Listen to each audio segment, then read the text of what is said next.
दबाव में आके मुबीन ने उनको गोली मारी है लास्ट में। बाद में गोली मारी गई? जी, पहले उनको पीटा गया? पहले पीटा गया है, डंडों से पीटा है, बैल से पीटा है, बेल्टों से भी पीटा गया है।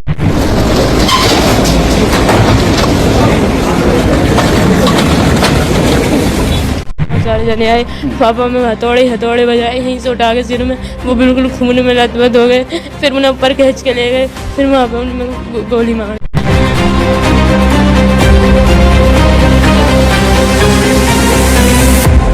ज़्यादा बहुत माल लगाई, उसकी पसली वसली सब तोड़ दी। उनमें ईंट बजाई, जन क्या बजाए हो, बेल्ट बजाई, हथौड़ा सिर में मारा। आते ही यहाँ एक हथौड़ा रखा, उसी हथौड़े को उठाकर कई मारे, उनके सिर में 4-5 हथौड़े मारे, सारा खून भेजा मारे आगा उनके। जिस घर के अंदर मैं इस वक्त मौजूद हूं, 10 दिन पहले इस घर में किलकारी गूंजी थी। घर में खुशी का माहौल था, मगर खुशियों को किसी की नजर लग गई। इस बच्चे के पिता ने दो कत्ल जैसी वारदात को अंजाम दे दिया, वो भी छोटी सी गलतफहमी होने की वजह से। गलतफहमी थी शक की। शक था कि उसकी जो पत्नी है वो उसके पिता के साथ में उसके गलत संबंध है, जिसकी वजह से पहले उसने अपने पिता को मारा और उसके बाद अपनी पत्नी को गोली मारकर मौत के घाट उतार दिया। सोशल मीडिया पर कुछ इस तरह की खबरें चल रही हैं कि जो पत्नी है वो अपने ससुर के साथ में गलत संबंध बना रही थी। उसी दौरान पति के घर में एंट्री हो जाती है, दोनों को गलत अवस्था में देख लेता है और वो उन दोनों को मौत के घाट उतार देता है। मगर 10 दिन पहले जिसका बड़े ऑपरेशन से बच्चा हुआ हो, क्या ऐसा हो सकता है कि इस तरह की जो बातें हो रही हैं, क्या ऐसा हो सकता है? क्या इसमें कोई सच्चाई है? पूरी जानकारी लेने के लिए मैं पहुंचा हूं बुलंदशहर के कस्बा खुर्जा में, गांव कलंदरगढ़ी पड़ता है और उसी मकान में मैं हूं। आपका क्या नाम है? शकील। आप कौन लगते हैं इनके? मैं भाई लगते हैं जी, चाचा का लड़का हूँ। किसके? रियाजुद्दीन जी, जिनका कत्ल हुआ है। जी। क्या सच्चाई है इसमें? जिस तरह की बातें हो रही है कि बहू में और ससुर में अवैध संबंध थे, जिसके शक के चलते उन दोनों को मार दिया। जी, ऐसा कुछ नहीं है। पहले कभी हुआ हो, लेकिन उस चीज़ का कुछ ऐसा कुछ तो है नहीं अभी तक। जिस बच्चे का देखो 10 दिन हुए, बच्चे का हुआ, बड़े ऑपरेशन से बच्चा हुआ है, क्या आपको लगता है कि ऐसा हो सकता है कुछ? क्योंकि हमारे बीच में तो नहीं है, ऐसा कुछ भी नहीं है। बाकी कल इनके ससुराल के, मुबीन के ससुराल के बंदे आए, साले आए, ससुर आए। मुबीन जो कातिल है, मुबीन जो कातिल है, उनके ससुराल से बंदे आए, उनके साले आए, ससुर जी आए और उनके साथ 2-3 जने और भी थे, 4-5 जने थे। जैसे ही हमारे भैया रियाजुद्दीन घर के अंदर आए तो उन पे आते ही वार किया गया, तो वार उनसे वार किया गया। उसके बाद में हाथापाई हुई, खूब अच्छे तरीके से घायल उन्हें कर दिया गया। करने के बाद में ससुराल वालों ने उन्हें पहले ही मार लिया या क्या कर लिया उसका कह नहीं सकते, अंदर थे। तो उसके बाद में जैसे ही राजुद्दीन भैया हमारे घायल हो चुके थे, उसके बाद में जैसे ही वो भागे तो ससुराल वालों ने या कैसे ही दबाव में आके मुबीन ने उनको गोली मारी है लास्ट में। बाद में गोली मारी गई? जी, पहले उनको पीटा गया? पहले पीटा गया है, डंडों से पीटा है, बैल से पीटा है, बेल्टों से भी पीटा गया है। क्या करें? हथौड़ा भी मारा गया है। क्या करो बेटा? हथौड़े से उनके सिर पे मारा था। वो आप बेटी हैं राजुद्दीन की? आपका क्या नाम है? अर्शी। आप यहीं थे उस वक्त? क्या हुआ था बेटा उस वक्त, सच बताओ। उनकी ससुराल के लोग आए, 4-5 जने, उनकी सास, ससुर, साले, तैया, ससुर, बहुत सारे जने आए। पापा में हथौड़े बजाए, यहीं से उठा के सिर में, वो बिल्कुल खून में लथपथ हो गए। फिर उन्हें ऊपर खींच के ले गए, फिर वहाँ पे उनमें गोली मार दी। किस बात पे विवाद था? झगड़ा किस बात को लेकर हुआ था? यही कि गलत संबंध है, यही सब कहते थे सब। तो क्या कभी आपको अब ऐसा लगा कि पापा के कुछ ऐसी बात है? मुझे किसी पे विश्वास नहीं था कि ऐसा पापा करेंगे। हर कोई कहता, पर मुझे विश्वास नहीं हो रहा। कभी भी नहीं देखा आपने कभी इस तरह? घर में तो आप ही लोग रहते हैं। जो वो आपकी चाची है वो कहाँ रहती थी? कौन है वो आपकी भाभी? पल्ली तरफ। हाँ, तो जो भैया हैं वो बाद में आए, जो आपके भाई है मुबीन? हाँ, पहले उनके ससुराल वालों ने मारा, फिर उन्होंने यहीं से पिस्टल निकाल कर ऊपर जा रहे पापा, वहाँ खींचम खाच करके उनके साले सारे वहाँ पे गोली मार दी। फिर उधर साइड में जाकर उनमें मार दी। भाई ने? उन्होंने ससुराल वालों ने करवाया। दरअसल मुबीन को खुद भी रियाजुद्दीन को खुद भी मालूम नहीं था कि आज उनके साथ ऐसा कुछ होने वाला है। वो अपने दोस्त के साथ में पैंट बाजार गए थे और वहां से बकरा वगैरह लेकर आए थे। उन्हें आभास तक नहीं था कि मेरे इंतजार में घर में पहले से लोग मौजूद हैं। और जैसे ही वो अपने घर के अंदर एंट्री करते हैं तो पहले से लोग तैयारी करके बैठे हुए थे। जिस तरह से बिटिया ने भी बयान दिया है, हथौड़े से उन पर वार कर दिया जाता है, एक ही बार में वो गिर जाते हैं। फिर उनके ऊपर एक के बाद एक कई सारे ऐसे वार किए जाते हैं। लहूलुहान अवस्था में वो छोड़कर यहाँ से भागने की भी कोशिश करते हैं। कुछ ऐसा हुआ था? जो आपके बेटे को मारकर यहाँ से लोग भाग रहे थे, हाँ, जब आप कहाँ थे?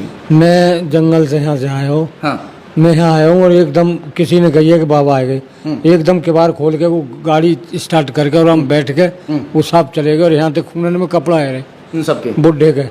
अच्छा, ससुर के? हाँ, बुढ़े का कपड़ा खूनन में है रहे और एकदम बैठ के वो साहब चले गए। तो रियाजुद्दीन की हालत कैसी थी उस वक्त? उनकी आपके हालत बेटे की? गंभीर हालत थी, बहुत ज़्यादा, बहुत मार लगाई, उसकी पसली वसली सब तोड़ दी। उनमें ईंट बजाई, जन क्या बजायो, बेल्ट बजाई, हथौड़ा सिर में मारो। हथौड़ा से पहले कौन कौन लोग थे जिस वक्त उनको मार रहे थे, लोग भाग रहे थे? आपने किस किस को देखा था? हथौड़ा सिर में मारो, ये कई जने, एक तो मुबीन हो और यहाँ के ससुराल वाले 3-4। अच्छा, ये सब साथ में मार रहे थे? हाँ, सब साथ में ही मार रहे। मगर पहले तो उनको बताया कि मारपीट हुई है, उसके बाद गोली मारी है बाद में गोली मारी है। मुबीन ने? मैं यहाँ से जब चलो गया जो हूँ, आपका पोता है मुबीन? जब मैं यहाँ से चलो गया हूँ, मैं समझा के मैंने कही भैया अब इनसे कुछ मत कहना, अब तुम अपने दिमाग ठंडो कर लो और शाम तक सोचो, उसके बाद कुछ जजमेंट लेना। कि ठीक है बाबा, अब कुछ नहीं कहेंगे हम, और हमने तुम्हारी बात मान ली। मैं यहाँ से उठ के चलो गूँ, मैं यहाँ से कंधा पे हाथ मार मार के रेहान वहाँ से ले गए, जाओ कोई हम कुछ न कहेंगे। मैं यहाँ से चलो गूँ। जाने के बाद में रियाजुद्दीन कहाँ से आए थे? पैंट वगैरह? मेरे साथ पैंट में बकरा लेने गए थे, बकरा लेके आए। अच्छा, बकरा लेकर आए? दुकान पे बोतल पिए, जब यहाँ आए मैं सीधा उधर को लेकर गूँ। रियाजुद्दीन अपने साथ लाइसेंसी रिवॉल्वर वगैरह रखते थे? हाँ, आज ना रहे, उस दिन नहीं। उस दिन नहीं, कल नहीं थी? कल नहीं थी, वो यहीं रख गई। यहीं छोड़ गए थे? पिस्टल है, खाली हाथ। अच्छा, फिर तो क्या उन लोगों को आपके पोते ने, मुबीन ने बुलाया था कि आज हथियार घर पर रह गया? उसने ही बुलाया, वो उसने ही बुलाया है। और नहीं, उन्हें क्या, ससुराल कहाँ की है? यहाँ की कपूर के पास की है? बैर की? भौरा की। भौरा? बैर के पास पड़ता है? भौरा, हाँ, बैर भौरा। बैर के पास पड़ता है ना? हाँ, बैर भौरा। यानी जो मुबीन है वो इनका पोता है। जो पिस्टल वगैरह, पिस्टल है क्या है, पिस्टल वगैरह जो है वो घर पर रह जाती है, और वो बकरा खरीदने के लिए अपने पिताजी के साथ और अपने दोस्त के साथ में बकरा मंडी चले जाते हैं। इस बात का पता मुबीन को चल चुका था कि जो पिस्टल है आज घर पर रह गई, और इसी बात के शायद वो इंतजार में था। वो अपने ससुराल वालों को फोन करके बुला लेता है कि आज पिस्टल घर रह गई है, आज उसे घेर लेते हैं। और वो प्लान के मुताबिक यहाँ सभी लोग पहले से इंतजार करने लगते हैं। और जब वो आए थे घर पे बेटा, तो उनका नाश्ता पानी कुछ कराया था कल? आते उन्होंने हाथापाई कर दी, कुछ ना कर पाए। अच्छा, पापा नहीं थोड़ी देर पहले आए थे, बैठ गए थे पहले से आके, या नहीं वो जो रिश्तेदार हैं? ना, पापा कह रहे कौन है, उन्हें क्या कहा, मैंने पापा कोई मेहमान से आए, मैं किवाड़, उन्होंने कही तो किवाड़ खोल, बदतमीज बोलने लगा। पापा कह रहे खोल दे, कोई आया है, मैंने इधर से आए तो खोल दी। आते ही यहाँ एक हथौड़ा रखा, उसी हथौड़े को उठा कर कई मारे, उनके सिर में 4-5 हथौड़े मारे, सारा खून भेजा बाहर आ गया उनके। और फिर उनमें मार लगाई यहाँ गिरा गिरा के। फिर इधर भी जो मुबीन है आपका भाई है ना, वो इतना गुस्सा क्यों हो रहा था जबकि बच्चा भी हो गया, सब लोग खुशी होते हैं, क्यों इतना जो है गुस्से में था वो? पता ना, उनने ये कह दिया तो मार दूंगा या मर जाऊंगा। ससुराल वाले भी यही कह रहे हैं, आज मार देंगे या मर जाएंगे, सब यही कह। वो ऐसा तो नहीं कह रहा था जो आपका भाई है कि जो बच्चे की शक्ल है मुझसे नहीं मिल रही, ये ऐसा कुछ कह रहा था क्या? ना, ऐसा मुझे पता ना, मेरे से उससे बात ना होती। क्यों जी, आपने कुछ ऐसी बात आपके सामने आई थी क्या? ऐसी तो कोई बात नहीं आई। अच्छा, नहीं, ऐसी कोई बात नहीं आई ऐसी अभी तक। कैसे? तो जैसे 10 दिन बच्चा भी देख सकते हो, बच्चे का कलर भी साफ है, बिल्कुल साफ। बाप की दादा का कलर तो काला था। हाँ, बाप की तरह बिल्कुल, कोई है ना जी। हाँ, 10 दिन पहले ही खुशियाँ इस घर में मनाई गई थी। क्या बच्चा होने पर खुश थे आपके भाई मुबीन? हाँ, खूब, क्या करें, मैं पटाखे फोड़े, सब काम करे, पूरे मोहल्ले में लड्डू बांटे, सब काम करे उन्होंने। खूब खुश थे? हाँ।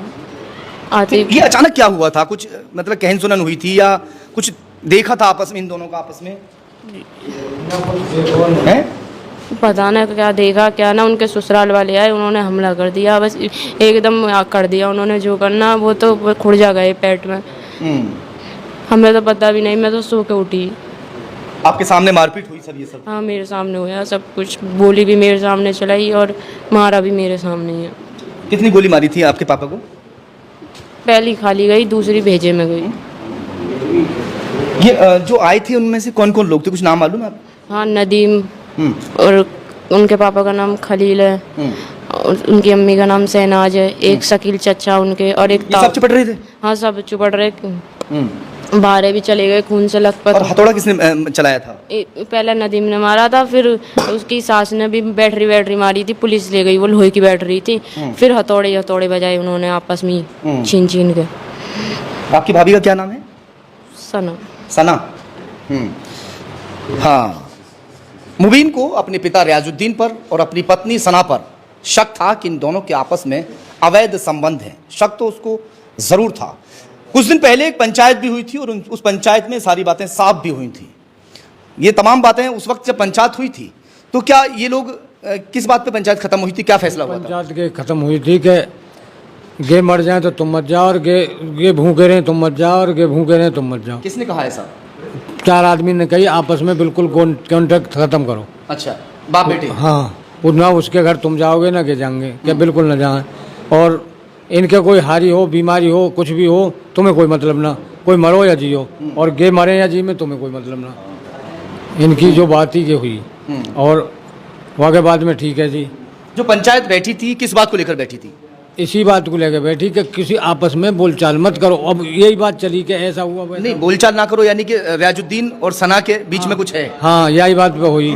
तो असलियत बात ये थी, राजुद्दीन ने ये बताया था कि वो बुढ़िया और बुढ़े, वहाँ के ससुर और वहाँ के सालो और बुढ़िया, ये तीनों चारों आए और मुबीन भी हो। ब्याह के 2 महीना भर के बाद यानी कि भैया तू घर पर हो रहे, कहीं काम लगा ले, अब तेरे पीछे खर्चा भी है, मैं अकेले क्या करूँगा। दूसरी बात यह है कि मैं तो अब तू 2-4-6 महीना काम लगा ले। रियाजुद्दीन ने कहा था हाँ, मुबीन से? हाँ, फिर मैं 10-20 लाख रुपए लगा के तेरे कोई शोरूम वोरूम खुलवा लूँ। अच्छा, ये बताओ कि शादी का कितने समय हो गया मुबीन की शादी को? 1 साल से है होगी। ये पहला ही बच्चा है ना? हाँ, पहले ये। तो ये बात कही कि 10-20 लाख रुपए लगा के मैं तेरा कोई शोरूम वोरूम खुलवा दूंगा, 2-4 साल 6 महीना, 2-4 महीना, 4 महीना, 6 महीना तू काम कर ले, मैं इतने अपनो बजट बना लूँगा। अब उनके ससुरारियन के यही बात कर गई, वो है गए कर्जदार ब्याह में। अच्छा। इतनो बजट तो उन पे होना, शादी में लगा जोड़, वो है गए कर्जदार। उन्होंने कही सारे अब ऐसे तो आवे ना, ऐसे वैसे जब इन्होंने अगर रियाजुद्दीन खत्म हो जाएगा तो दौलत या पे तो हम ले ही लेंगे। हाँ, ये कहानी इनकी। चलिए खैर, असलियत पैसा आरोप एक दूसरे के ऊपर लगाए हैं और दोनों ही पक्षों ने तहरीर भी दी है। फिलहाल पुलिस जांच में जुटी हुई है। देखते हैं कि पुलिस किसको दोषी ठहराती है, क्योंकि दोनों ही पक्षों ने तहरीर दी है। इधर से इस पक्ष ने तहरीर दी है, उधर लड़की पक्ष ने भी तहरीर दी है कि हमारे दामाद के साथ मिलकर, जो उसके परिजन हैं उन्होंने मिलकर हमारी बेटी को मारा है। मगर इधर जो लड़का पक्ष है, उनके दादा ने तहरीर दी है कि इस लड़के के, उनके जो पोता है उसके ससुराली जनों ने मिलकर इनके बेटे को मारा है और उनकी बहू को मारा है। देखते हैं कि पुलिस साक्ष्य के आधार पर किसको दोषी ठहराती है। पक्षों ने तहरीर दी है, क्या कहना चाहेंगे? जो दोषी है वो बिटिया बता रही है, यहाँ चश्मदीद गवाह है जिसके सामने सब कुछ हुआ है, इनके सामने हथौड़े मारे गए हैं। क्या चाहते हैं, क्या होना चाहिए? सर, दोषी तो देखो ससुराल वाले ही हैं मुबीन के। जैसे ही हमारा भैया अंदर आया और अंदर आते ही उसको पकड़ा गया और उस पर एकदम वार किया गया। उसको हथौड़ों से भी मारा गया, वैसे डंडों से भी मारा गया। और जब वो बेहोश हो गया तो ससुराल वालों ने मुबीन पे जोर देके जैसे मेरा भाई ऊपर भागा बचने के लिए, तो उसमें मुबीन ने पिस्टल से गोली मारी, क्योंकि उस पे भी ससुराल वालों ने दबाव दिया, इसलिए उसने मारा। कुछ ना कुछ। कितनी गोली मारी? 2 गोली मारी, एक मिस हो गई, दूसरी गोली उसके लगी है रियाजुद्दीन के। बाबूजी क्या चाहते हैं आप, क्या होना चाहिए? आप बताओ क्या चाहते हैं? नहीं बता रहे हैं, गोली लगी है, वहाँ कोई थोड़ा ही है। आप क्या चाहते हैं? इंसाफ मिलना चाहिए क्या? इंसाफ मिलना चाहिए, इंसाफ मिलना चाहिए।